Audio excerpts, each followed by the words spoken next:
Assalamualaikum warahmatullahi wabarakatuh.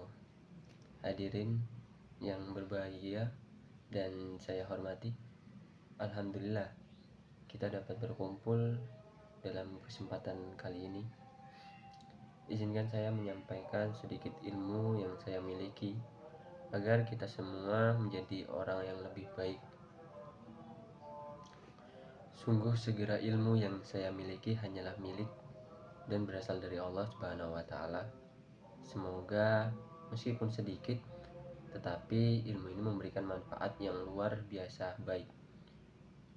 Pada kesempatan kali ini saya akan menyampaikan tentang berzina dalam agama Islam.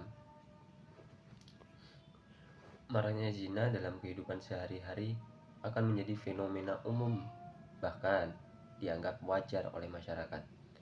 Advertisement Allah Subhanahu wa taala secara tegas melarang zina yang disampaikan dalam Quran surat Al-Isra ayat 32 yang berbunyi, yang artinya, dan janganlah kamu mendekati zina.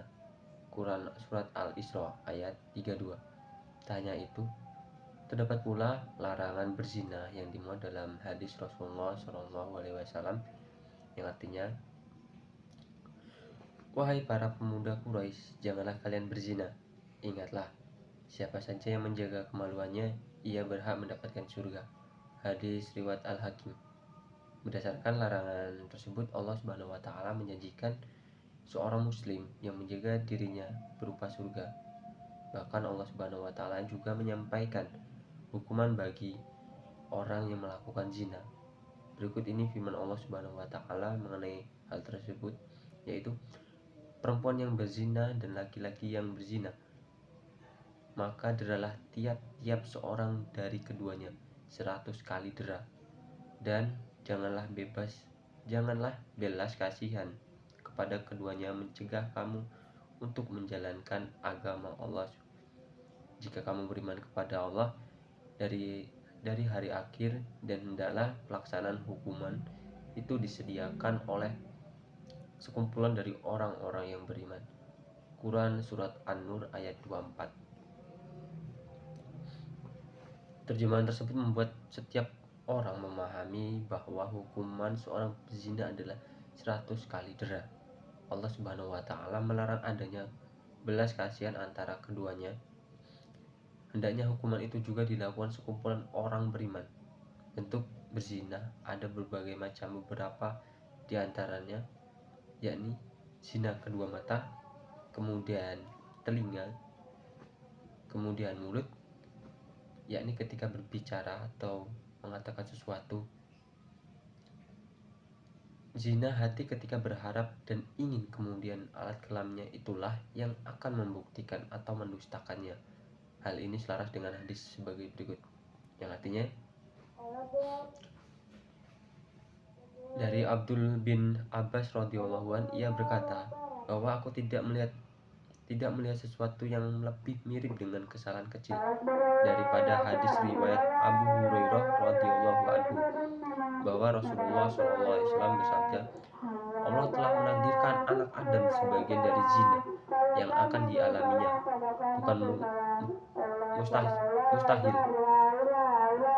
Zina kedua mata adalah melihat, zina mulut adalah berkata, zina hati adalah berharap dan keinginan, sedangkan alat kelamin itu membuktikannya atau mendustakannya. Hadis riwayat Bukhari, Muslim, Abu Dawud.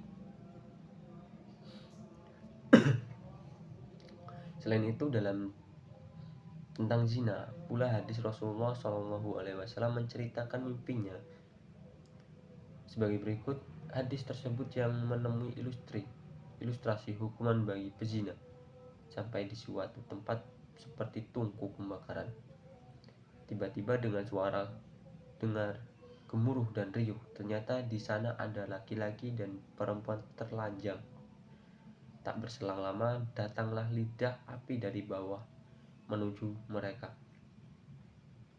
Setelah lidah api itu mengenai mereka, mereka menjerit keras.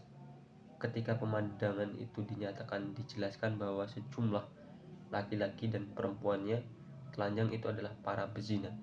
Hadis riwayat Al-Bukhari. Rasulullah SAW juga menyinggung keimanan seseorang jika ia berzina. Tidaklah seorang berzina bila dirinya beriman. Hadis riwayat Al-Bukhari. Bahkan kini ada pula perzinaan yang dilakukan oleh manusia sesama jenis. Hal ini memungkinkan para disinggungkan Rasulullah SAW dalam hadis sebagai berikut. Wahai kaum muhajirin, ada 5 perkara yang apabila diuji dengan 5 perkara itu, aku berlindung kepada Allah. Kalian akan mengetahui akibatnya. Di antaranya, tidaklah tampak perbuatan keji seperti yang dilakukan kaum Nabi Lut, homoseksual. Bahkan mereka berani terang-terangan kecuali di tengah mereka akan merebak tuha dan berbagai penyakit yang belum pernah dialami pada pendahulu mereka. Hadis riwayat Ibnu Majah. Jika seseorang tidak mampu menahan nafsunya, maka sebaiknya ia menikah. Maka menikahlah, sebab menikah itu lebih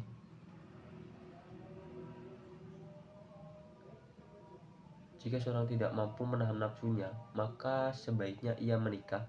Hal ini tentu wajib dilandasi pula dengan pengetahuan tentang pernikahan.